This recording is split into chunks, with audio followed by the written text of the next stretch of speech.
The problem this evening is one which I hope that most of you will never be directly involved with. For during many years in which I have been a kind of last resort for troubled people, I've had much too frequent contact with this situation, and I think it's only fair that it should be reported and recorded and preserved for those who need it or have a mind to accept it.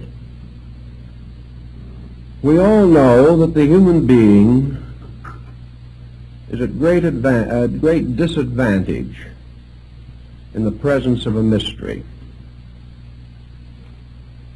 We are able to handle the everyday occurrences with a certain amount of skill because we honestly believe that the adversaries that we face are known to us.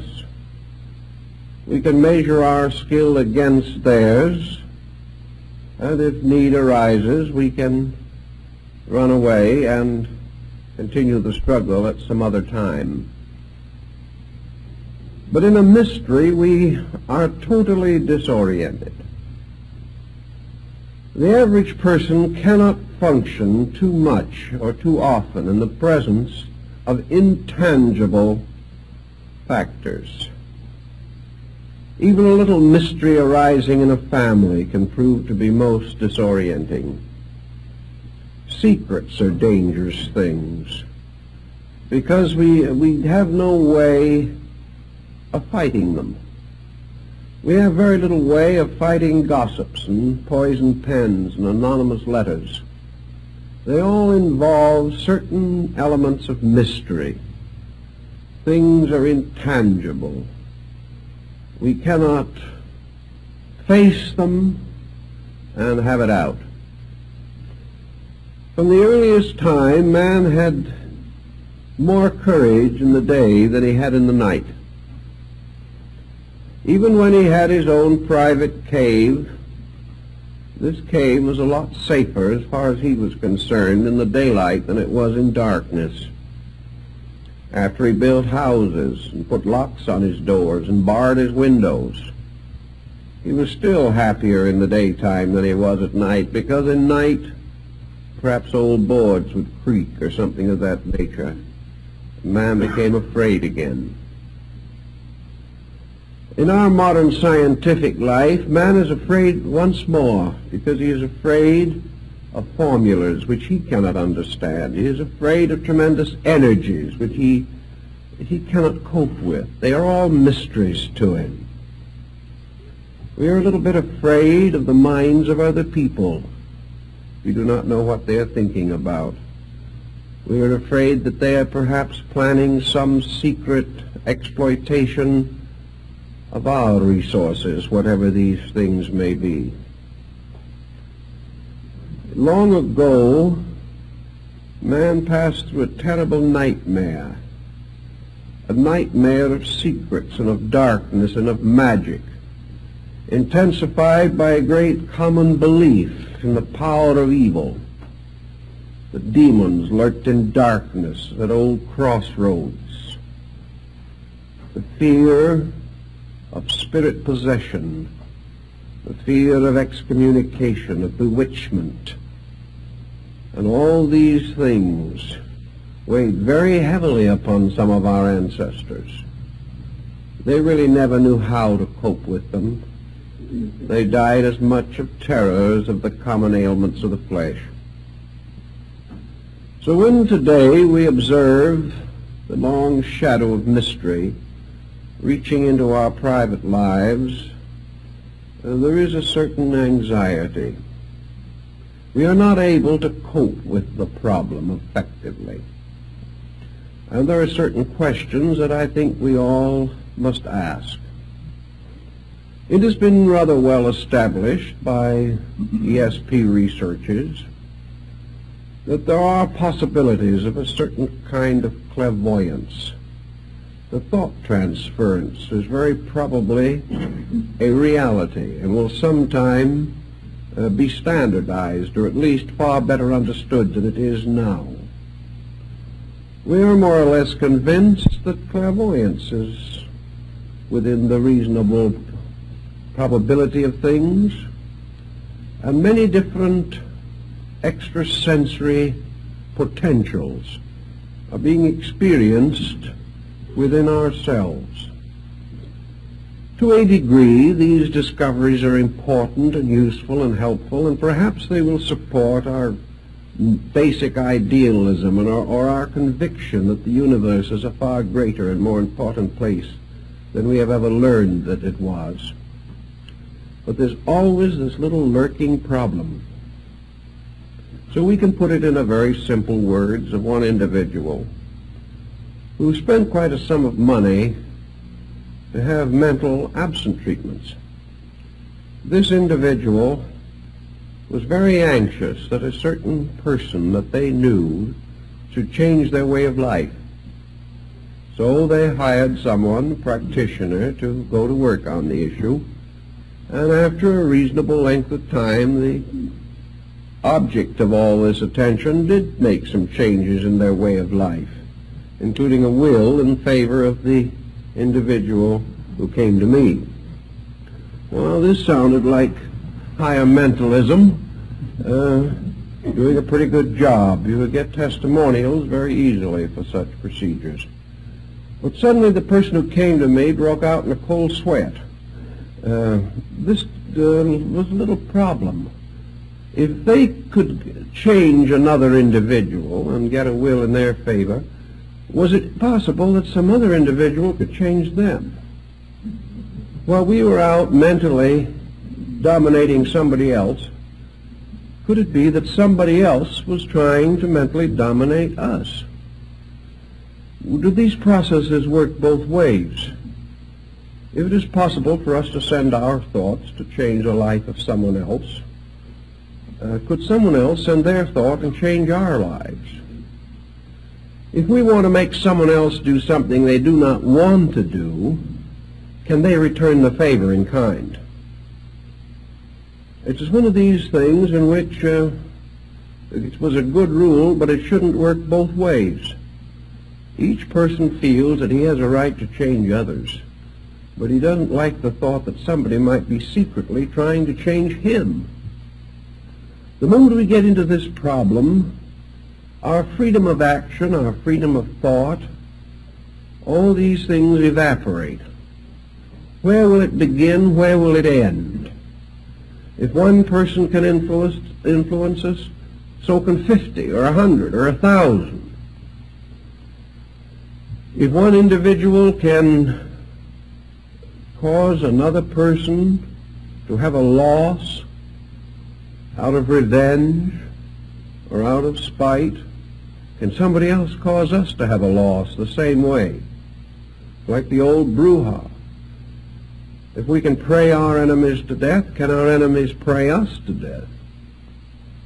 It just doesn't look so well when we open this mysterious door between the commonplace and the unusual.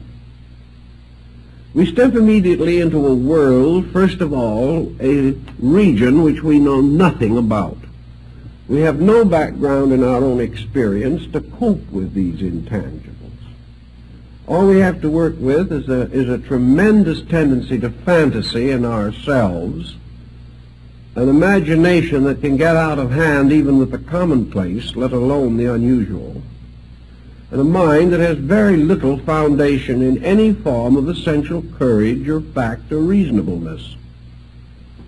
With a nature, therefore, that is lacking in most of the requirements of prudence and common sense, it is very easy to get deeper and deeper into a world of wonders that can change gradually and inevitably into a world of terrors.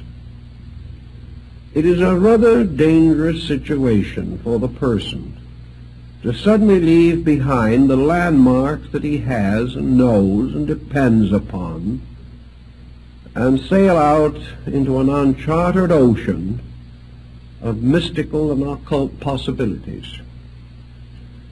My experience with this type of situation is that 99 out of 100 land in shipwreck before it's over.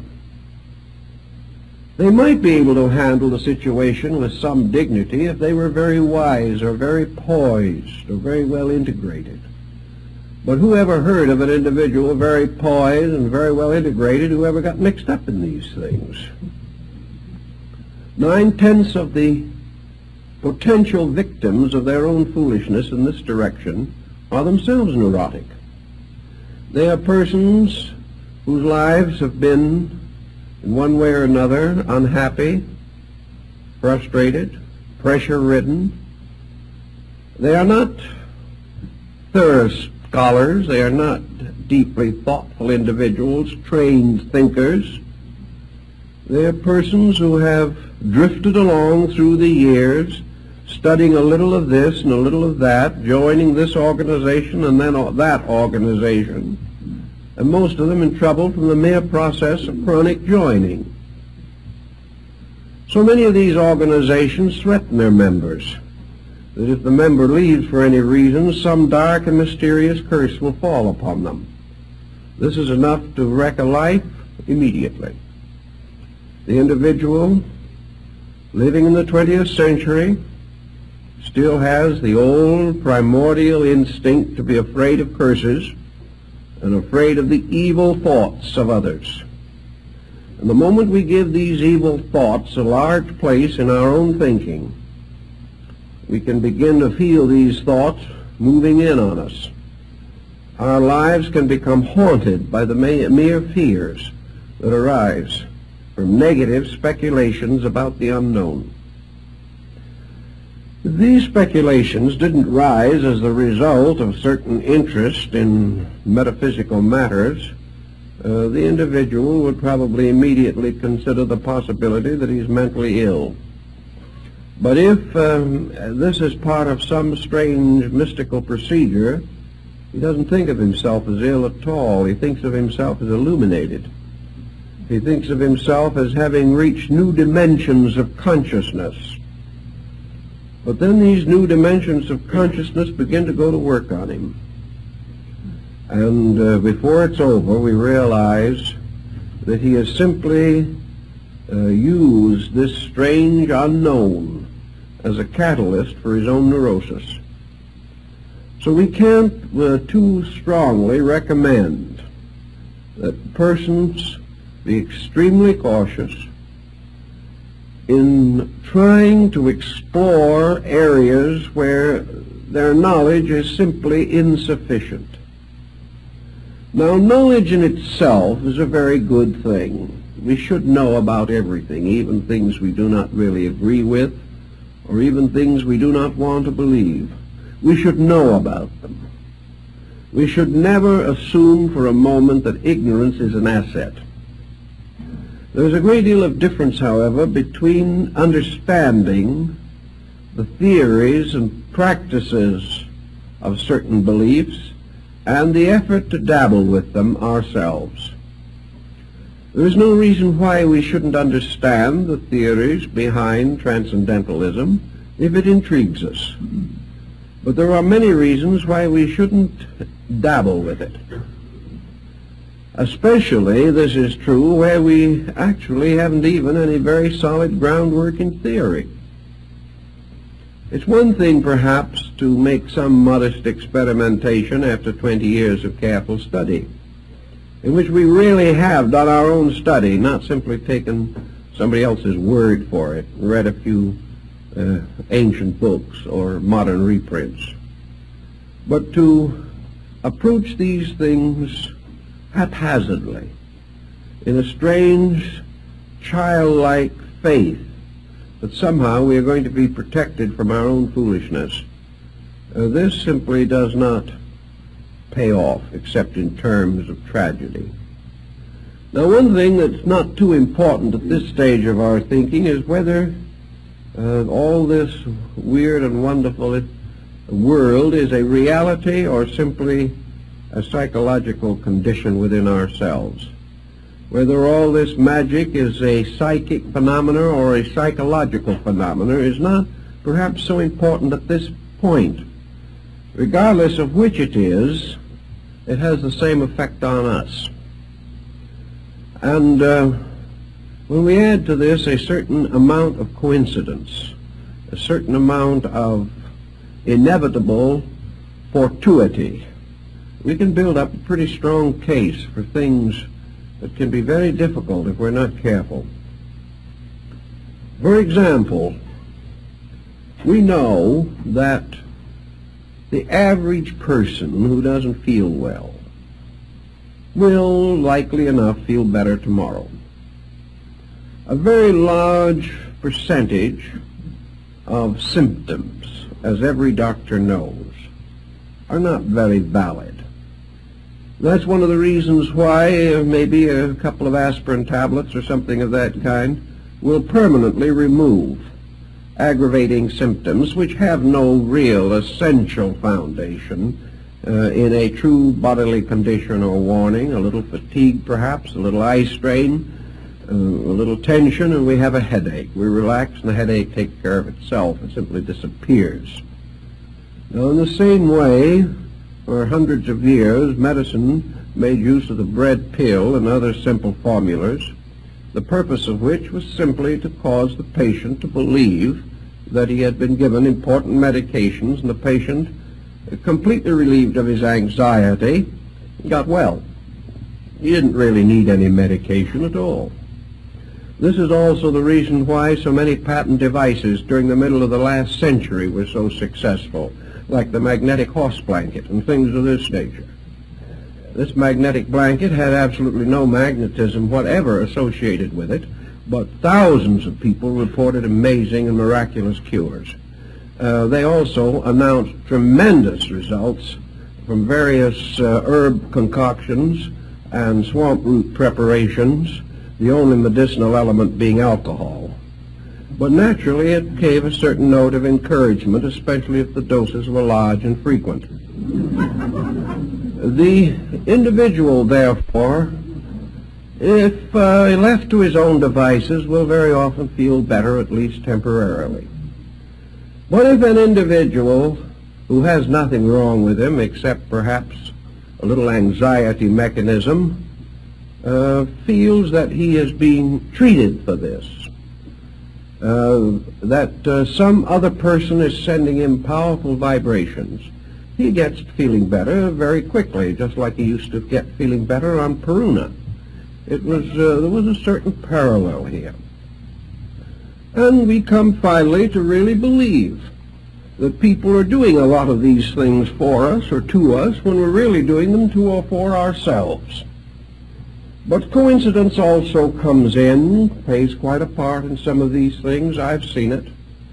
And in a little while, we come to the conclusion that thoughts are very vital things, that we only have to send a few thoughts around and the whole face of common sense is altered. This goes on for a time. What ends is finally the individual becomes seriously ill with something, and perhaps by neglecting it, in the hope of some other form of magical cure, reaches a point where he cannot be saved at all. These things have their mysterious negative factors that we have to watch for constantly. Because faith is a wonderful thing, but when it's put in the wrong place and the wrong things are believed in, it can be very costly in terms of health and happiness in life. One of the simplest examples of what might be termed magic that man has used from the very earliest time is prayer. Now, prayer can be a very wonderful thing for the human being. It has a tremendous potential for good. And yet so few of us can use prayer unselfishly. It is so hard for us to really be sincere, even in this. If we really believe that prayer is a power, then this power becomes the basis of a temptation of some nature. Power promises us things. And it's very hard to believe in power without trying to use it to our own advantage or to the disadvantage of someone else. I know people who have spent many years praying that misfortunes would come to another person. How we can do a thing like this in the name of God is difficult to understand, but it happens every day. We also have a great number of prayers in which the individual is asking God to take care of things he should be taking care of himself, not waiting for the infinite to step in and correct a commonplace situation that we should all be able to handle. Therefore, we have prayer, which essentially is a relationship with God, transformed into a kind of a basis of a new kind of old age pension or social security. Prayer becomes the basis of the gratification of very commonplace desires. We don't realize we're misusing it. We have the best intentions in the world. But when we start to pray that somebody else is going to let us foreclose a mortgage on them, we're in dangerous ground. We're in very dangerous ground. And when someone stands up and testifies that as a result of prayer they've doubled their income, there's just a little doubt as to whether this is what prayer was intended for. Whether we really have a right to assume that some spiritual force in nature, a force which has as its primary concern the achievement of ultimates, the great infinite patterns of things, should be supplicated every time we have a headache or every time we have an appetite or a desire which we feel needs gratification. This type of use seems to lead us away from the essential integrity of life. And when we pray that somebody else shall be over-influenced in some way or another, what about the other person? What about the individual who lost money so that our income could be doubled? Did the universe turn on him for our benefit? Was our prayer a means of dishonestly acquiring that which did not belong to us? Most people won't even bother to ask the question. They don't care how it's fulfilled as long as they get what they want. But can we assume that the universe operates this way? And if we're willing to assume this, what happens to our own relationship with every problem of existence? The moment we take the honesty out of the universe anywhere, we take it out everywhere. Either there are principles and rules in this world, or there are not. And if there are rules, we cannot break them, and we shouldn't try. And if there are no rules, then our entire ethical life collapses, and we have no hope or no reasonable expectation of any kind of good end or constructive purpose in our own existence. The old Greeks brought this question under consideration, and one of them asked Pythagoras how a man should pray. The old Greek replied, never pray for anything. Don't pray for the fulfillment of any desire, because if you pray hard enough, your desire may be fulfilled, and may be the destruction of you. In other words, we all know what we want, but only heaven knows what we need. And where we begin to decide what we want, and use various esoteric ways of getting what we want, we are defying that universal pattern which alone knows what we need. Therefore, it would appear that prayer has a function, it has a purpose, it has a reason. But that reason is not the fulfillment of commonplace desires. Prayer is a mystic relationship with life. It is man finding the source of his strength in a regular communion with the heavenly power that creates all things. Nearly all ancient prayers were hymns of praise.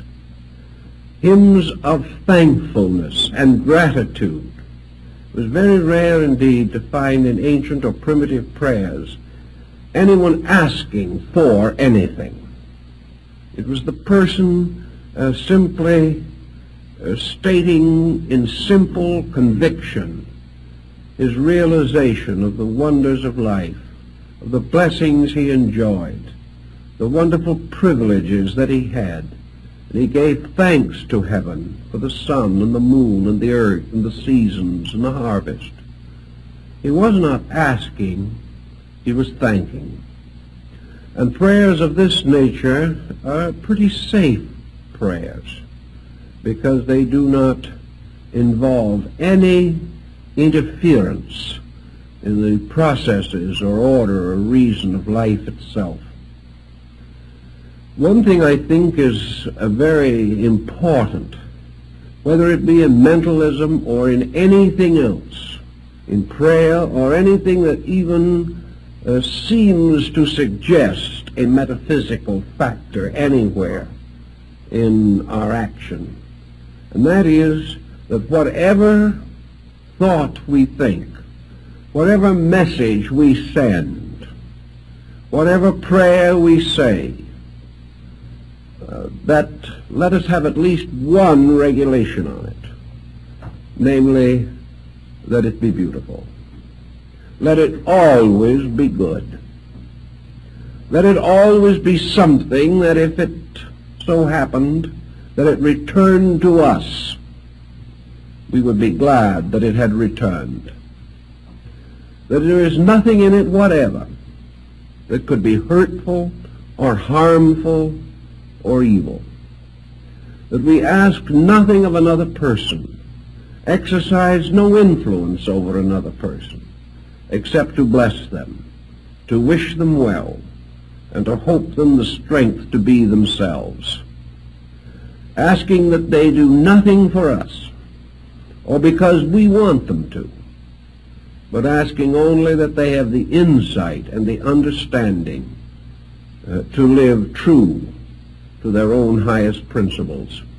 If we are very, very careful to keep ulteriourness out of our thinking, we do not have to live with the consequences of it sometime in the future. But just as we have taken every new and beautiful discovery that man has made and finally used it to hurt man, so even the most simple and beautiful and gracious thoughts that perhaps we start with all too often are twisted around to find some advantage for ourselves or disadvantage to others. In times of war, both armies pray for victory. This cannot be. In all the problems of life, we seek to call upon a divine aid for the advancement of some human concern. And this advancement is nearly always selfish. So another very safe rule in connection with all transcendentalism is to take the self out of it. I think this was the burden of Buddhism. Buddha, of course, lived in India. The Brahmins and Hindus of his time practiced magical rites. They called upon the gods, they invoked spirits, and they did many other things of this nature. Buddha warned against it, as also in Greece did Pythagoras. He warned against it on the ground that all of these rites and rituals had something to do with the gratification of man. That the individual wanted power, he wanted wealth, he wanted security. And even when he, Faust-like, bound some elemental to his services, as in the old legends, it was always in order to gain some gratification for his own ambitions or desires. One of the ways to take the blackness out of magic is to take the selfishness out of it. And in the ancient religions there was a kind of wonderful divine magic, the magic of illumination, the magic of insight and enlightenment. This mysterious and wonderful magic by which man seemed able at times to come into the presence of his God, to stand in the transcendency of the divine principle, to enjoy or to participate in a wonderful experience we sometimes call cosmic consciousness. This kind of a diviner magic, in which self plays no part, is one, perhaps, a form of the transcendent which may be permissible. But the rule, I think, is safe to follow, is that man is in danger whenever he is selfish. And the greater the skill of his selfishness, the greater the danger he is in. And if he uses any esoteric or magical means to gratify selfishness, then he is definitely practicing black magic. And black magic is a magic that perhaps is not so black in itself as that it opens the individual to the blackness of fear, opens him finally to a strange abyss in which he is captured in the very conspiracies which he would turn against others. There can be no ultimate security in anything that is essentially selfish. So when we pray, let us pray as selfless beings, praying for the common good, not even trying to define what that good is, but perhaps building into the concept of our prayer, our meditation, our contemplation, whatever it may be, that wonderful saying, a wonderful statement that seems to be so protective of all good. When turning to God in communion and asking anything of the divine, let us always include that thought, not my will but thine be done. As long as we do not force will, as long as we do not impose our will upon purpose, as long as we do not stand arrogantly, because our will indicates our conviction that we know and we do not know, as long as we are not arrogant, much will be forgiven us. But in our arrogance, we pitch ourselves into adversity. Always, therefore, our own purposes, our will, our appetites, our instincts, our ambitions must be subservient to the great cycle of laws under which we exist. Man lives in a universe of cause and effect, under the great laws of causality and alternation and harmony and rhythm. Man should not under any condition build into his life any concept which would inspire him to violate law. He should not set himself against natural law. He should ask for nothing that he is not able to earn. And he should in no way attempt to force any condition in nature by which he attempts to evade that which is his natural and proper destiny. If man must pray for something, as Buddha points out, let him pray for enlightenment. Let him pray that the only desire that is desirable is the desire for truth itself. Not the truth we want, but the truth that is. Not the truth we prattle about day by day, but the truth of those infinite principles which we can only dimly comprehend. We may not know what the truth is of a situation, but we have the right to inwardly pray that that truth shall reveal itself according to its own purposes, whether those purposes help us or not, whether they fulfill any desire of ours or perhaps go entirely contrary to our wishes. The thing is, what is the truth? And whatever that truth is, with that we must live.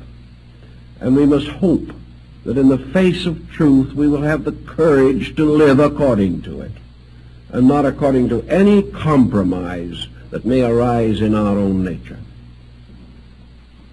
From the dawn of our history, men have struggled to dominate each other, to take away the works and profits of other men. They have conquered nations and spoiled and pillaged the earth.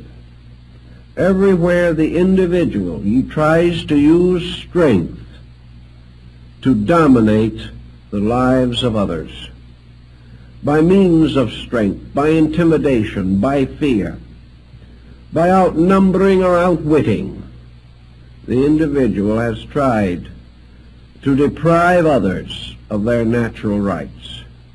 Out of this procedure has come the entire tragedy of civilization, a tragedy which continues today as it has from the beginning. And we cannot assume that any mysterious power which man may develop shall be considered as different from any material power by which an individual seeks to gain advantage over another. There is no difference except perhaps in the detailed construction of the instrument. But whether we try to take a man's goods from him with a gun or with a thought, we have committed precisely the same offense. Whenever we try to over-influence him, we are doing the same thing that we would in any action or procedure in which we lure another person into an unfavorable situation in order to cheat him, betray him, or deprive him of something.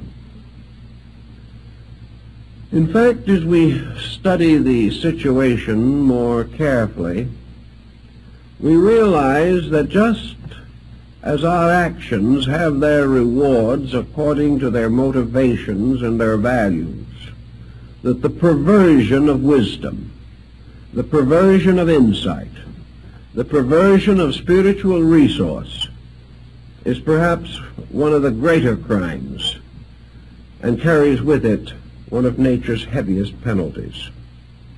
Actually, we are far worse off as living beings if we steal from a man by influencing his mind than we are if we break into his house at night and rob him of his goods. We have committed a different kind of offense. In robbery, we have used common means. Perhaps the man was careless and didn't close his doors properly. Perhaps also we were using the ignorance of our own lives in which we didn't really know any better. But where we use anything that has to do with sacred matters, anything that has to do with the immediate presence of the divine in any of its aspects, we are committing a peculiar and terrible evil. Therefore, to pervert the mystical powers of meditation, concentration, and prayer, such perversion carries a far heavier penalty than that of physical robbery. We have now created a situation which has gone into our psychic entity. We have dabbled with something which can destroy life and reason in every part of our natures. Therefore, we must be extremely slow and cautious in this type of thing. Now, we don't want to spend our entire time pointing out all of these mistakes that people can make, because there are other phases of this situation, and we have to stop to consider the individuals who get into trouble who are absolutely sincere. Many cases that come along relating to psychic problems have not really their origin in any instinct to malpractice. They have many times their origin in the individual's desperate desire to grow. He assumes that growth means for him solution of something. He does have the one weak spot, the heel of Achilles, which has made it possible for him to get into trouble. In his desire to grow, he is usually looking for some kind of a shortcut. He is looking for some kind of a mysterious key that will open for him an understanding or insight otherwise not available. So he is really seeking just a little bit selfishly, and just a teeny-weeny bit dishonestly, but he doesn't know it himself. He assumes in this case that the end justifies the means. He assumes that illumination is the end to which man is intended, and that anything that contributes toward this is good, regardless of the detailed considerations involved. So we have the individual, and it doesn't make any difference where he is or what school he belongs to. Every religious, mystical, and philosophical sect has had exactly the same difficulty from the beginning of time. Where it is the person who really believes that the esoteric truths of life are some kind of a secret, and that it is possible to find the key, buy it, steal it, beg it, borrow it, do some way to get it, and that by means of this key we can suddenly, to borrow a phrase from alchemy, unlock the shut door of the palace of the king. That there is some way, a way in which spirituality can be wonderfully augmented within the individual by some methodology. And of course, years ago, we had a deluge of methodologies. Today, they are not so frequent, but there are some pretty intensive ones still left. And people are sometimes wrong in their judgment of these groups. They misunderstand teaching that is intended well, or perhaps the teaching itself is not well stated or well integrated and does not protect the student adequately. So we have a great many people who are in trouble simply because they are trying to be better than they know how to be. And that can get you into complications. This is one of the points that I have emphasized for very, very many years. That the average person cannot handle the development or release of so-called metaphysical values or factors or forces within his own nature. He does not know when a development is legitimate and when it is not. And he does not know where some type of mystical experience begins and some type of wishful thinking leaves off. He just does not know. He cannot really tell the difference between a vision and a dream. He has no way of knowing the difference. For that matter, he doesn't know the difference between a dream and a nightmare. There are many strange and difficult situations that the person cannot cope with. The moment his mind is separated from the commonplace, the landmarks about which he is reasonably certain, he wanders into a mist and mystery which he cannot evaluate. He really doesn't know what he's doing. Now, there should not be this kind of situation. People should not be encouraged or permitted to get into these difficulties. But we can't do very much about it now because the trouble started a long time ago. Back in the gradual collapse of classical culture, the various esoteric arts and sciences of the temples were profaned. These secrets were brought out. Initiates broke their obligations, or some even under torture confessed or described things which they should not have discussed. In any event, little by little, what used to be a very carefully guarded way of life became available through the dishonesty or the treachery of members or novices in these subjects, and the old mystery sciences came into the common possession of mankind. Of course, some good was accomplished. It wasn't all bad. For from the temple we got mathematics and astronomy and chemistry and music, geography and history. Practically every science we know was originally part of this secret wisdom. Those sciences which we could turn and apply to the common advancements of mankind have helped, but because they were advanced without the obligations of the ancient temple, most of the secular branches of knowledge have become utterly corrupted, and all knowledge is now used selfishly.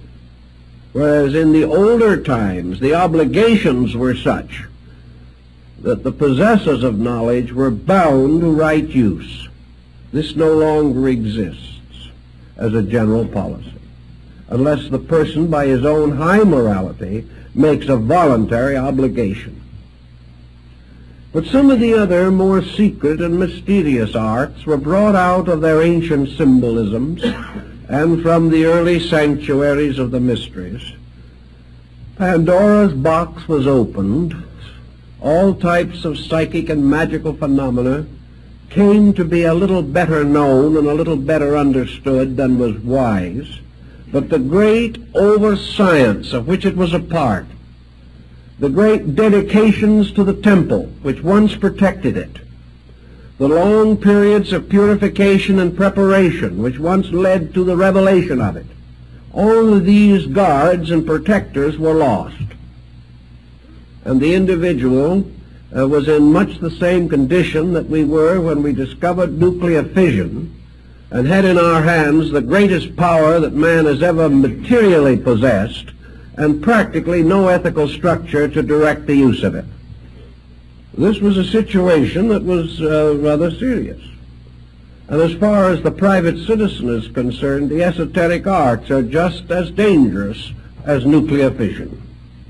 He can get himself into a private dilemma just as easily as the world could be forced into a dilemma by an atomic war. But without the guides and guards around these practices, we developed a whole series of popular systems by which the individual really tried, quite sincerely, to advance his own internal life.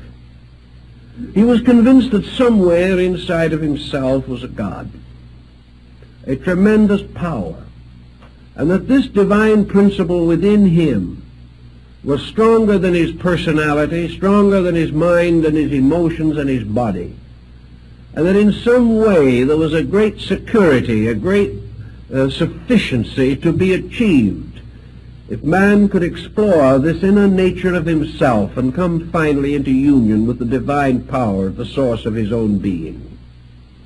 Thus systems and schools were set up for the exploration of these secret processes.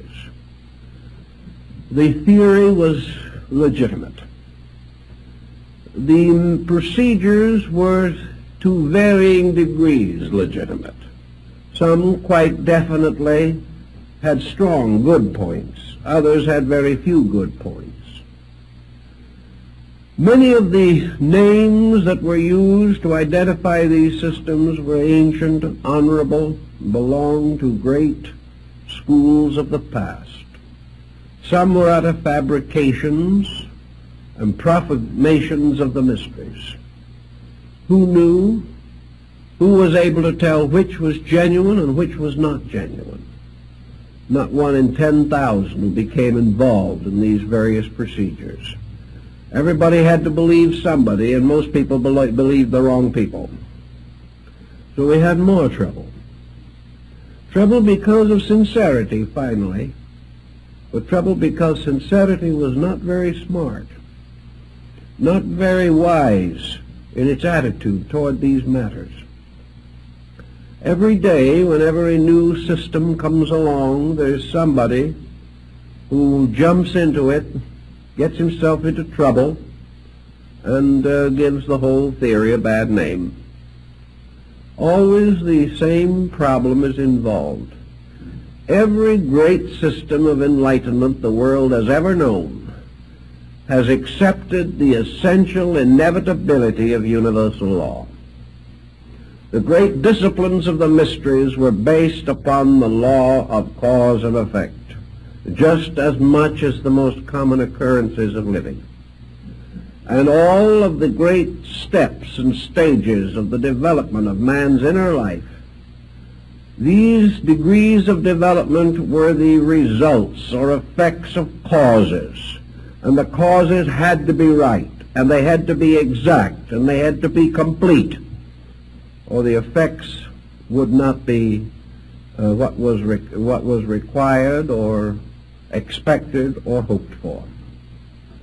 So in the whole theory of man's spiritual growth, all growth arose from the unfoldment of personal integrity. The beginning of all mystical discipline was the purification of the individual's life. Purification did not mean to imply that the individual could get nowhere unless he was spotless. Purification meant that the search for reality had to be genuine. It had to be real. It had to represent a dedication to principle.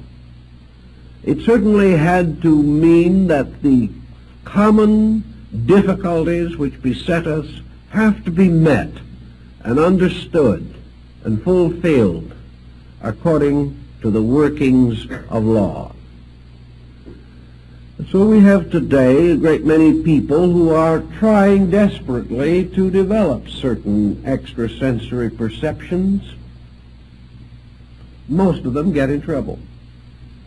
They get in trouble for many reasons. First, because they do not understand how to develop anything. They have to hope. They have to pray. They have to follow some strange, mysterious pattern and have some kind of faith that it will work. Many times, of course, they are following patterns given them by others. And here we frequently hear the wonderful accounts of the secret instructions that folks have received. And many of these instructions are appalling. They represent the most colossal ignorance and effrontery on someone's part. I've checked a great many of these wonderful revelations of how to develop extrasensory powers, how to become an adept in 5 or 10 lessons, how to look through solid walls and see what's going on the other side, how to multiply the family fortune, make friends, influence people, dominate situations, almost anything you want. But even apart from these, which some folks are a little too smart to fall for anymore, there are these mysterious procedures which are supposed to be shortcuts to the infinite, by which the individual is all the quicker and the more simply directed to some type of illumination or mystical experience. I have tracked down a great many of them. Sometimes they're in pamphlets and literature, sometimes they're carefully guarded secrets, communicated only from one person to another under the most direful obligations. But where did they come from in the first place?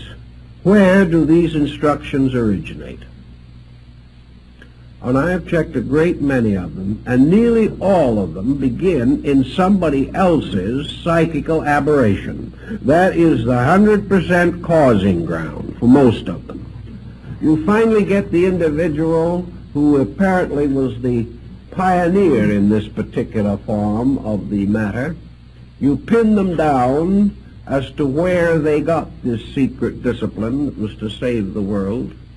Who told them? What secret or ancient society did they belong to? Where was the line of descent on this knowledge?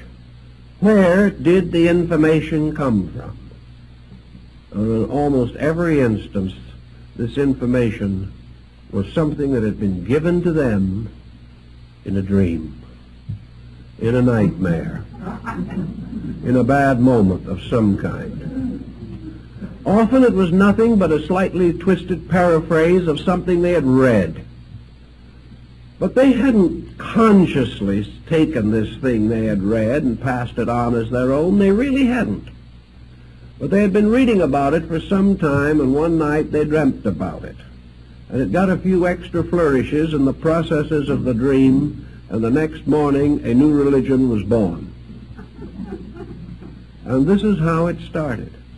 And people, quite convinced of the sincerity of the source, and the person at the beginning probably actually rather sincere. Everybody in trouble within 6 months. Because the situation was not bona fide, there was nothing. The only way in which the individual could get anywhere with the instructions he was receiving was to develop so powerful an imagination that he had hallucinations of progress relating to himself. He could imagine himself to be illuminated. In fact, if he was real good at it, he could have a dream somewhere also, in which the cosmos opened up and he found himself seated in the midst of the infinite. But the whole thing ended up in a dream. It ended up in a strange, negative, psychic situation. Well, you can say if it made the person happy and didn't do anybody else any harm, and everyone seemed to be getting along a little better than they had before, why upset the apple cart? If that's what they want to believe, that we live in a land where you can believe almost anything you want, why not let them go on believing? Well, if it went along nicely like this and everything remained happy, that wouldn't be perhaps so bad a situation. But it never goes that way. In a very short time, the false doctrines, the false ideas, the stupid situations that arise begin to create complications. The individual who thinks he is illumined insists on illuminating other people. He doesn't know much himself, and by the time it passes on to a number of others, it's worse than when he got it. He begins to have pre-warning of various events. He frightens people to death. He has visions of what is going to happen to the universe, the political system, and the neighborhood. This becomes very complicated. And also, little by little, he becomes a metaphysical aristocrat on his own part. There is this note of infallibility about him. After he's had this a little while, he loses his family, his relatives, and his friends, who cannot put up with this concept of an infallible person who is making as many mistakes as he ever made, but isn't admitting them anymore. The individual suddenly discovers, or doesn't discover, but others discover for him, that he has stepped out of the stream of life's experience. He has new and fancy meanings for everything that happens. These meanings are no longer of any use to him in helping him to grow. As one individual told me, he said, "Why should I experience how to grow? I've already reached perfection." It's a marvelous way to feel about things. But as far as this person was concerned, they were the only one who had the slightest suspicion that they had reached perfection. This same person who was perfect was the same grand old gossip they'd ever been. This person had the same antagonisms, the same prejudices, the same fanaticisms that they had always had. Their temper was just as bad as ever. The only difference is that they had the same faults, but now they were blind to them, and this is no improvement. Or, as one individual explained to me, who had a certain rather bad dispositional problem that they had worked with for a number of years before they had become illuminated, I asked them how they were getting along with this old problem that they had been fighting with for years, and they looked at me rather scornfully and assured me that a nasty temper was one of the proofs of advancement. How foolish can you get?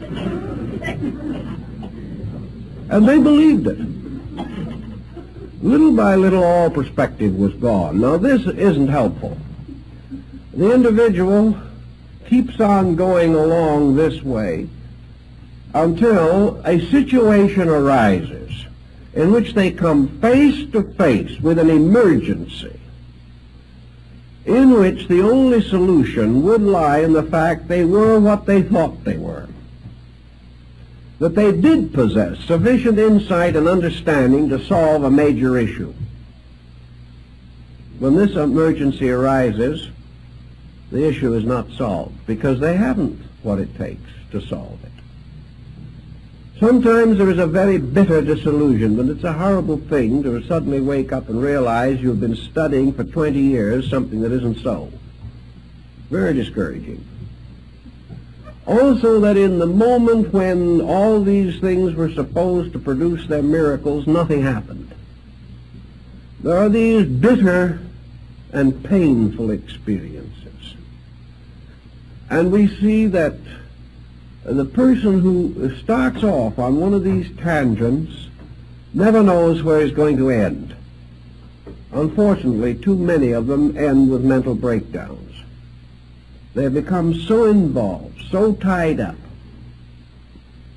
they can't possibly solve the situation.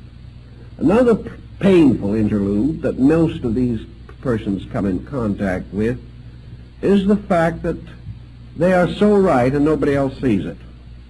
This is very unfortunate. They know that they are creatures of destiny, but the world won't accept them. Under such pressure as this, they become antisocial, turn against the world. They feel that they are being persecuted simply because they're not agreed with. This can get to be a very serious source of mental and emotional stress. Almost everything that arises from these false, basic attitudes become in turn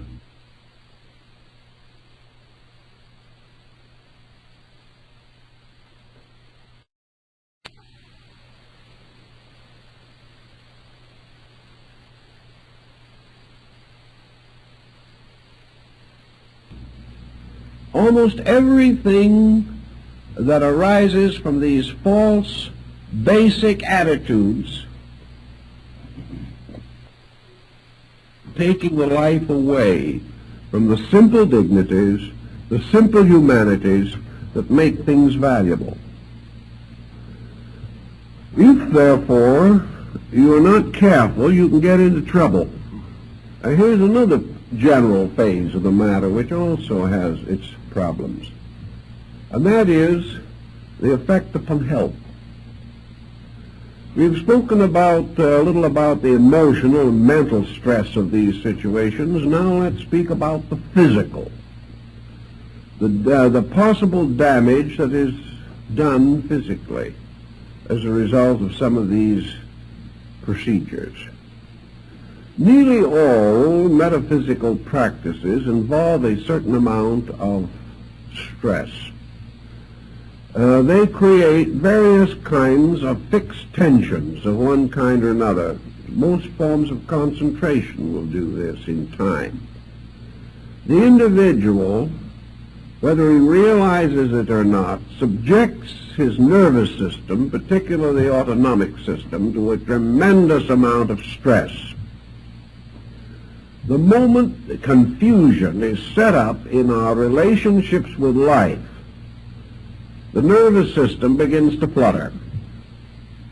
Because the nervous system is very close to fear, anxiety, uncertainty, unreasonable hope, and the ups and downs of 1 minute of despair and the next minute of exaltation, the individual believing everything one moment and nothing the next moment, more or less disoriented much of the time, and becoming more and more hypersensitive, more and more defensive, because he is increasingly misunderstood by everybody else. Little by little his life becomes miserable, unhappy, unadjusted, tension-ridden, stress-torn.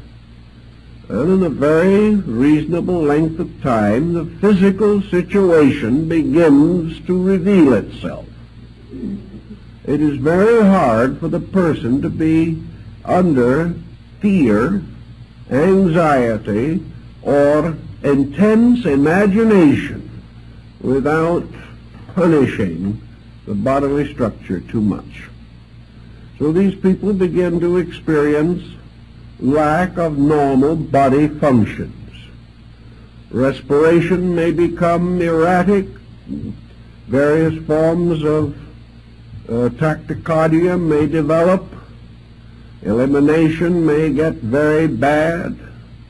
And most of all, we have the person who develops what I have often referred to as psychic flutters. This is an ailment in itself which is almost uniquely due to psychosomatic symbolism. It is the gradual development within the personality of strange, unexplainable miseries, as we used to call them, particularly in the Deep South. They were often referred to as miseries, sometimes a little further north as agonies. But in any case, they were difficulties. Where most persons who have these psychic problems report strange feelings. They report motions moving inside of them, something like nerve filaments crawling under the skin.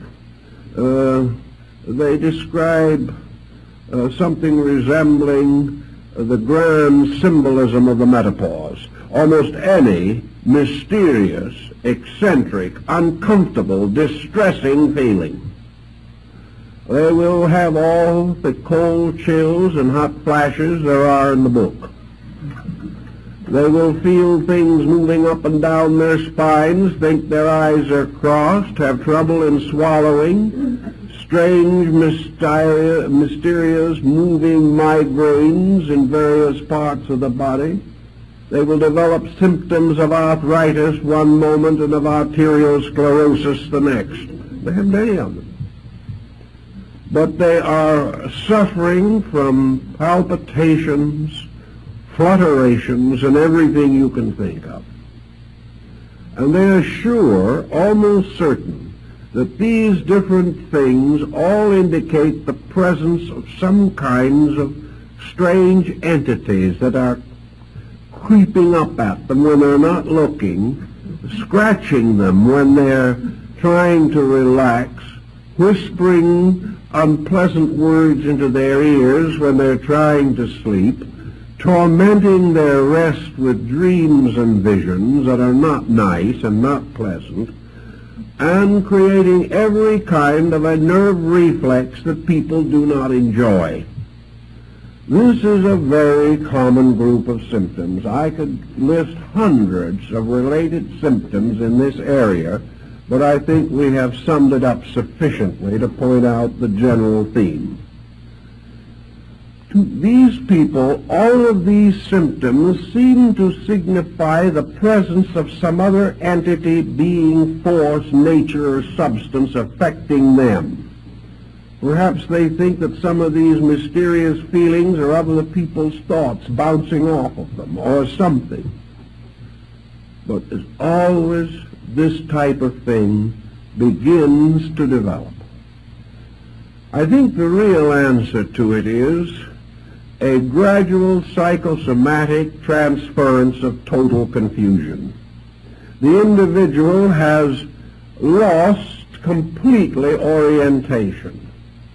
And perhaps we can imagine that the nervous system, under such complete psychic breakdown, simply loses its own rhythms and its own orderly processes and begins to take on some similitude of the prevailing lack of organization and integration.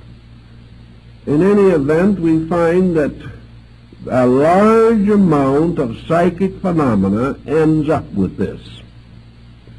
Sometimes it gets so bad that there seems to be very little you can do for it.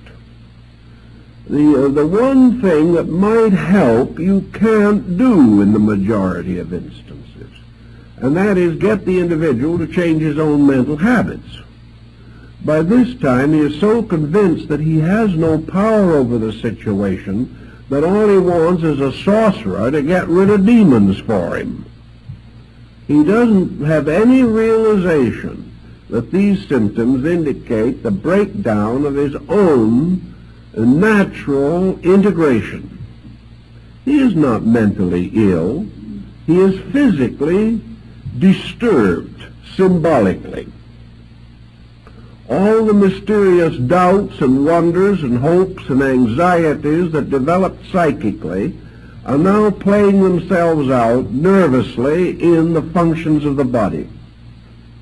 And this is an unpleasant thing to have happen. And the moment anybody feels any of these symptoms, stop worrying about what other people are doing to you and start organizing your own resources as quickly as you can. By organizing your own resources, I mean simply get your mind on practical, workable levels of action, train your thinking, control your emotions, find natural and reasonable outlets, and get your mind off of being spiritual. Because if you don't, you're going to have more trouble. Obviously, an individual in this condition is not spiritual. Therefore, whatever method has been used to get into trouble is not the method they should be following if they wish to become wise. So there's no use continuing the present policy. It is obviously wrong, or the individual wouldn't be in trouble all the time. This, again, is a problem that affects good people. People who have tried very hard, but who have lost a certain sense of security. They have been thrown out into a universe that is too big for them, and they weren't smart enough to swim to shore as quickly as possible. And most of these people must learn to swim to shore and to start all over again in the effort to establish a basic groundwork for self-improvement. We often find that other factors do contribute to this situation. Nearly every religious organization and most people involved in them become gradually more or less unnatural in their personal ways of living. They get into trouble this way also, unfortunately. We have all kinds of trick diets. We have all kinds of special exercises. We have individuals forcibly removed or deprived of the common expressions of life which have been theirs over a period of years. We find them gradually developing various frustrations on the ground that the more frustrated they are, the more spiritual they are. This is a good way to get good and sick quick, because the human being cannot take these inconsistent procedures without having some background for them. Now, it is true that every so often you will find a hermit or an old saint in legend, lore, or actual history, perhaps, was gone away into the desert, or into the mountains, or into the forest, and there built his hermitage, and has lived peacefully and quietly apart from the concerns of man, and has practiced his Tao or his Zen or his Yoga for half a lifetime in perfect peace and tranquility. Nothing unfortunate ever happened to him so far as we know, but sometimes we're not quite sure how far we know. But at the same time, the rumors are that he's done well. Now this is all right. It's quite understandable. There are people like this in every human society. There are individuals who are born for the cloisters and are never happy till they go there. There are people who have always wanted to live strange lives of unselfish dedication to other people.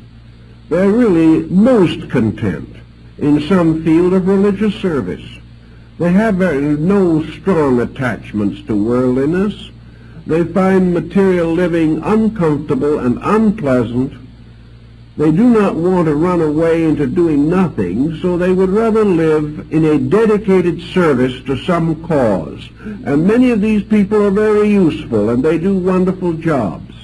But they are generally useful and do well under the strong supervision of a system. And they become teachers of the young, or nurses of the sick, or guardians of the aged, or something of this nature.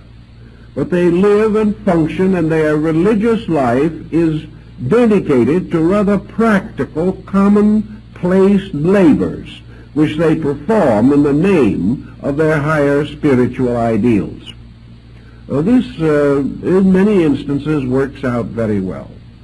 But to take everyone, to take people from here and there and everywhere, and impose these kind of restrictions on them, will most certainly end in psychological and probably physical disorder. These people are not so constituted that such a program is reasonable or practical for them. This is what happened in the development of Buddhism, where the Southern school divided from the Northern school. The Southern school taught distinctly and definitely that there was only one way to achieve illumination, and that was to leave the world completely, utterly, and immediately, and never come back again. To turn from the common life to the robe, to give up every possession, to give up every attachment, to give up every worldly attitude and even every worldly responsibility, and go out with a begging bowl and one small square of cloth, and keep on wandering and meditating until consciousness or death ended the procedure. This was not, however, the Buddhism that gradually unfolded the great arts, the great cultures, the great mystics and idealists of the Mahayana system. Man gradually came to realize that somehow the great spiritual truths had to be brought within the range of his common life. It became necessary for him to think of the way of liberation for the householder, that the father and mother with children and family and business had to have their part in this great pattern of enlightenment, that it wasn't to leave everything and to depart into the unknown, but in some mysterious way to increase in grace, insight, and understanding every day, to find in the commonplace the source of enlightenment and inspiration, and also to realize that for the majority of mankind, simple idealistic devotion to principles was the wisest and best way to grow. That sometimes if the person had the internal requisites, if he had brought forward with him from some previous life a degree of insight that called for the development of some extrasensory perception, it would come in due time of itself. And of course in the Northern Buddhist system, that was the last thing anybody asked for or expected. They did not practice their religion in the hopes that some initiation or mystical experience would occur to them. They practiced their religion because they believed that their religion was the proper way of life. That if they lived this and lived it well and kept the law, they would fulfill their responsibility to God and themselves. The whole purpose underlying this religious philosophy was not the unfoldment of the individual primarily. It was obedience to the law, the glorification of truth by keeping its rules and principles, and keeping them unselfishly, not in hope of enlightenment, but because this was the proper labor of an enlightened human being. Under such conditions, we do know that there were mystics, and great mystics arise among these different groups. But these mystics were persons who had slowly unfolded. They had lived each step of the common life. They had grown skillful and wise in the philosophy of the doctrine. They had gone out and dedicated themselves to the service of others over long periods of time. They had gained practical insight as working with the sick and as helping to solve the problems of the burdened. They had become the counselors of rulers and the friends of princes. They had helped in the creation of good laws. They had helped to perfect arts and sciences. Many of them actually gave skills to their peoples. And Kobodaishi, who was one of the great monks of the Shingon-shu in Japan, is accredited with having given almost as many inventions to the Japanese people as Leonardo da Vinci gave to Europe. A tremendous genius in his own right. He was not a person who had simply decided to be spiritual. He had worked and labored and studied. He had lived with the wise. He made the long and at that time dangerous journey to China in order to come closer to the great seats of the doctrines. He was a master of knowledge, one of the most perfectly informed men of his time, and still regarded as one of the most enlightened men of Asia. These people grew sincerely. They gave everything they had to growth. And they grew not just simply for the sake of being wise themselves, but that they might become the founders of essential and practical movements and organizations. There were great mathematicians, great artists, great musicians, poets, men of literature and letters. And out of the temples and the shrines and the sanctuaries came the great arts, the great modelings and sculpturings, the casting in bronze and in silver. These people were highly skilled. They took the attitude that the more able they became in everyday labor, the more completely they were able to express their spiritual convictions. So that they worked with the law. They became better, realizing that the reward of being better is to know more. The reward of greater daily virtue is enlightenment. That there are really no tricks in this thing at all.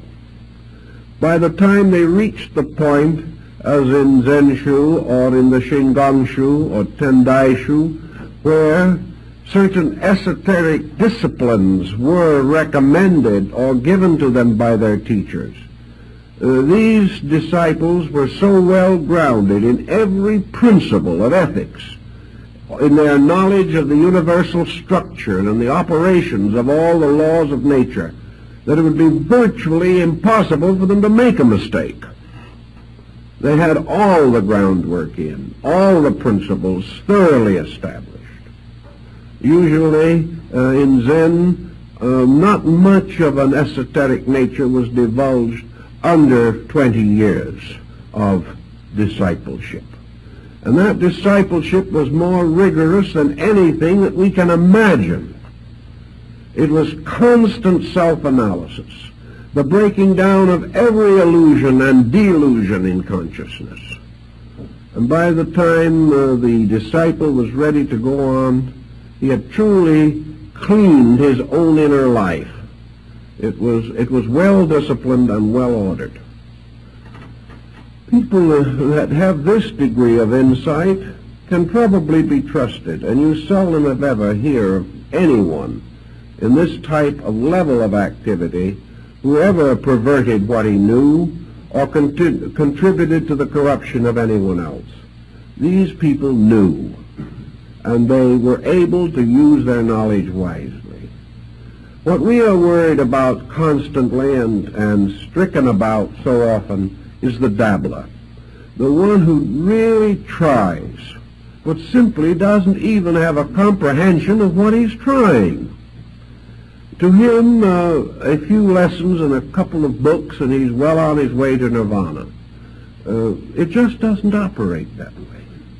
This does not mean, however, that the individual cannot grow. He can grow continuously.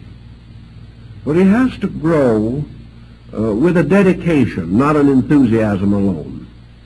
He has to grow along the line which is the most difficult of all forms, and that is self-discipline and self-control. I know more people who have tried to be spiritual without taking hold of their own lives. They can do almost anything you can imagine except what they should be doing, and that is controlling and directing their own conduct. These people are perfectly willing to devote a great deal of time to wandering about the cosmos, but they cannot be patient as people. They do not know how. They cannot really be thoughtful. I know many of them that cannot even be commonly courteous. There is no attention to personal character. This is something to be left behind, to be hurdled, to be considered fit only for persons of less spiritual insight. There is no spiritual insight apart from character. There is no safe mystical experience apart from character. There is no possibility of man exploring the inner universe of value safely unless his own integrity is completely established. Any other course of procedure is bound to lead ultimately to difficulty. And because no one but the individual himself knows the degree of his insight, each person has to come to some way of judging these things. You cannot tell him that he isn't ready. He will keep on going around until he finds someone else who tells him he is ready. And this goes on because the person wants to believe that he's on the verge of enlightenment. He doesn't want to be told he hasn't started yet. So you can't convince people against their will. And yet, because of this peculiar type of religious thinking that has developed, people just get themselves into trouble and have no way out. And by the time they realize the degree of their trouble, the very persons who got them into the trouble can't do a thing for them. So they wander about hoping for someone who can perform a miracle and rescue them from the dilemma into which they have gotten themselves. But this time perhaps they do have a little experience. It will serve them in good stead in due time, but at the moment they're in a very uncomfortable state about the whole thing. So we can only profoundly warn the individual that when he starts dabbling with mysterious things, he must either have the consciousness to handle these things, or he should leave them alone. And no one who is frightened out of his wits by every psychic wind that blows is in a condition to handle the problem. No one who has to seek help is in a condition to handle it. Therefore, if this situation seems to be developing, there can be only one answer. Get out of it as quickly as you possibly can and get your feet back on the ground again. Use the simple ways. Realize that this whole problem of what you might term psychic involvement is only possible at all because basically the person is not capable of thinking with true wisdom. He isn't able to really think straight. Somewhere, weaknesses of his own have contributed to the fact that he was deceived or has deceived himself. It has to start with this. From that point on, all perspective can be lost, and the situation can just be a long, terrible hurt with no really, apparently, satisfactory explanation. But in the beginning, the person had to be foolish. And the only answer is to stop being foolish as quickly as you can. There are ways in which some damage in this area can be rescued, or the individual can be pulled out of his problem. We realize that as the problem gets worse, as the individual advances in some form of psychic persecution, which is more and more difficult for him to get off of his own mind, he is inevitably becoming neurotic. He is becoming fear-ridden. Even if he hasn't reached a degree of hallucination, it may come any moment. He is certainly actually frightened. He is living in fear. The whole thing has become a phobia. And this phobia is nursed. Fear is nursed by fear. The more he worries about his fears, the more he thinks about his fears, the more he waits for new symptoms to appear, the more frightened he will become. And if this goes on, especially if the individual is alone, perhaps living alone, where there is very little contact with other people, too much loneliness to begin with, which may have been a contributing cause in the first place, then this person must either make a valiant break with the situation where he finds himself, or he will not get out of the difficulty. And unfortunately, it is not a difficulty that will cure itself, nor will it get better unless something is done about it.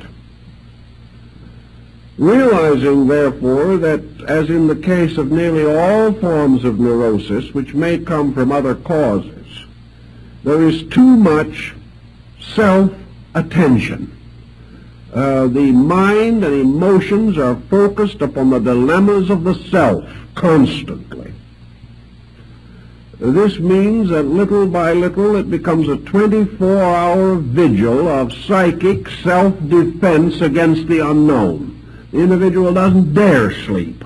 He doesn't dare do anything because of this constantly increasing pressure of fear. A pressure that is usually accompanied by psychosomatic symptoms that seem so real that there is no way apparently of explaining them except to assume that the psychic persecution is real itself. Under this combination we have a hard, vicious circle which is extremely difficult to break. The best way that we can solve it is by starting out with the assumption that a pattern is no stronger than its weakest link. The situation is a pattern. If we can break it somewhere, we perhaps can break it everywhere. If we can put new factors into the problem, or take old factors out of it, if we can shift the point of view, if we can change the psychic chemistry in some way, then the individual may be able to handle it himself from there on. So we have common things that we try to do to help people in this type of problem. We try to find out anything that they are doing that is unnatural, unreasonable, or likely to contribute to the trouble. If these people are starving themselves to death in the name of religion, we suggest a square meal, but that it be taken slowly, because otherwise they may have dyspepsia. If these individuals have been practicing some form of syncopated breathing or something of this nature, they must stop it, or the situation will not change. If these people have left the world because it is so materialistic and so unspiritual that it is constantly hurting their very, very subtle etheric bodies, we suggest strongly they go back in the world and reestablish contact. That they've got to get out and get back in those good old low vibrations again, because the high ones are killing them. If these people have no interest in life whatsoever except waiting for the next psychic phenomena, we strongly recommend other interests. And we particularly recommend some form of activity which disciplines. If these people are retired on an income or are divorced and living on alimony and don't have to work, they're in a especially bad spot. These people have to decide that they have to work. They have to come to the conclusion that no matter what they have or how much security they enjoy, they will destroy themselves if they are not usefully occupied. We find then the importance of these people training some part of their natures. And the result shows how badly this training is needed, for so frequently these people are completely unable to take up any line of self-discipline without a massive struggle. These individuals cannot go back to school and take some adult education work. It's too monotonous. In other words, they cannot say to themselves, I expect to do this and I will do it. It's part of the very evidence of the trouble they got into. But you've got to get them out of it. They have to have new interests, new activities, practical outlets. They have to take up studies. They have to discipline themselves. If you want to play the piano, you discipline yourself.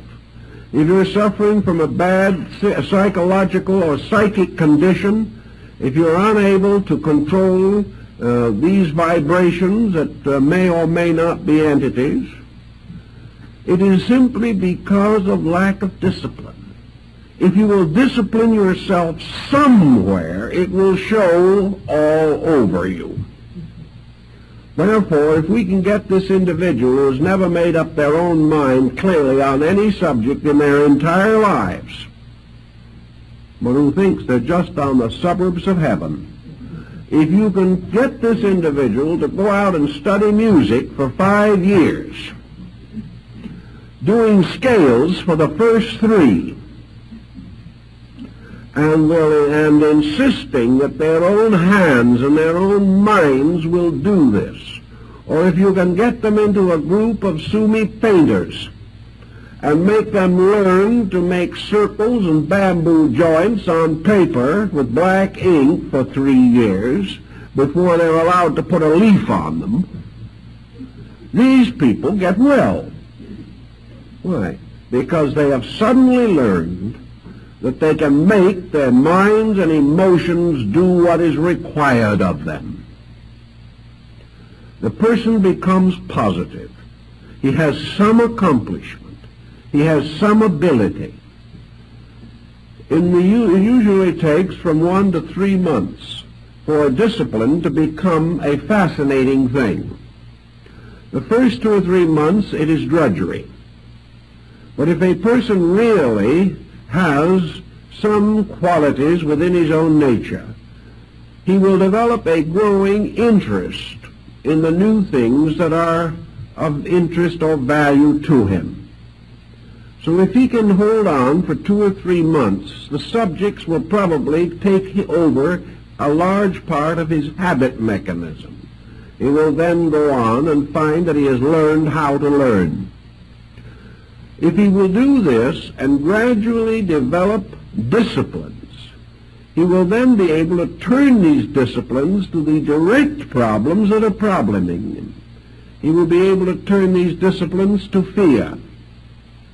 He will find that he is able to control fear in himself. He will be able to control his own spiritual ambitions and realize that he's probably not quite ready for nirvana. He will be able to recognize that it is possible for him to go home into an empty house, perhaps, and build there a world of interesting values because he has become an interesting person. It is from ourselves that the environment in which we live must radiate. If we are negative, the environment is negative and afflicts us. If we are dynamic in ourselves, the environment in which we find our daily living becomes itself a dynamic source of inspiration. Everywhere the individual achieves his spiritual integration by becoming master of his own instincts, appetites, impulses, and fears. So if we can create in the person new interests, if we can cause this person to become more concerned over someone else than himself. I've known 2 or 3 cases of this spiritual problem in which the individual was suddenly transformed by an unavoidable responsibility. They suddenly realized they had a duty that had to be performed. They rose magnificently to this responsibility, and the psychic problem vanished instantly. But there has to be something bigger than our fears. If we start correctly with our philosophic growth, truth is always bigger than our fears. But too many people live in a universe in which truth is lost. The moment we stop believing in forces of evil persecuting us for no reason, we have betrayed our own faith in the universe. There is no other answer. But we do not know this. We can't think it through anymore. We have lost our perspective. We are simply hurt. And where we are hurt, there is no justice. We have to restore these values. We have to straighten them out and build again a pattern of positive conviction on which we can live. If we can voluntarily reassume responsibilities that we have attempted to avoid, this will also help. It's like the young man who comes in to me and he says, I'm not getting any discipline at home. I'm now graduating from high school. I think the only thing for me to do is to commit myself to the Navy for 3 years and see what they can do with me. The man says, if I don't do this, I will never be able to discipline myself. So perhaps for this young man, the Navy is the perfect thing, because at least he will come out being able to say yes, sir, and no, sir, which is more than the average person can do. He will also know that when an order is given, he will obey, which the average child has not discovered. He also realizes that he's part of a team, and that if he betrays the team, he is pretty much of a skunk. In civilian life, we don't know this. I have known several instances where young men have done this and have come back a credit to themselves and their families, who would otherwise have been on the street and probably in delinquency from the lack of discipline and direction. So where we have a person who finds himself slipping into a negative psychic condition, we have the same thing. Put yourself under discipline. I doubt if the Navy would be interested, but there are other things you can do. You can create your own discipline. And you can say to yourselves, if I fail in this, then I know for certain just how weak I am and how far I am from the thing I think I am. Get these things very straight and very firm in ourselves, and we can generally defeat this psychic problem even after it settles in. But we can never defeat it by trying to use magic against magic. For the bigger the invocations and formulas and charms we make, the bigger the other side makes. And if we have the super charm, they have the super charm, and so it goes on to infinity. Because we are dealing with a thing so abstract, so elusive in its own proportions, that we really never know whether we have one or not. Under these conditions, the only answer is to take hold of the matter. If you're not in that kind of trouble, stay out of it. And be grateful that it has been your wonderful privilege to be able to grow without seeing things. If you are seeing things, either have your eyes attended to immediately, or begin to dig into basic systems of thinking that are going to give you a dynamic, vital, meaningful pursuit in life. And under no conditions, if you are miserable, unhappy, defeated by life, run to some form of psychic phenomena for escape, because it is escape only into misery. If you can keep these thoughts rather clearly in mind, I think you will realize why it is not good to dabble with this sort of thing. From an experimental stage, it is very foolish. It is like experimenting with poisonous serpents, or experimenting with some deadly material that is liable to explode in your face at any moment. Do not experiment. Do not play games with life. But realize that if you really want to make philosophy your journey, as Plotinus said, build a solid knowledge supporting a well-disciplined, well-integrated character. Then as you naturally grow and properly develop, any spiritual graces that you may require for your proper growth will be added unto you in due season. In this way, you won't have any trouble. Thank you very much.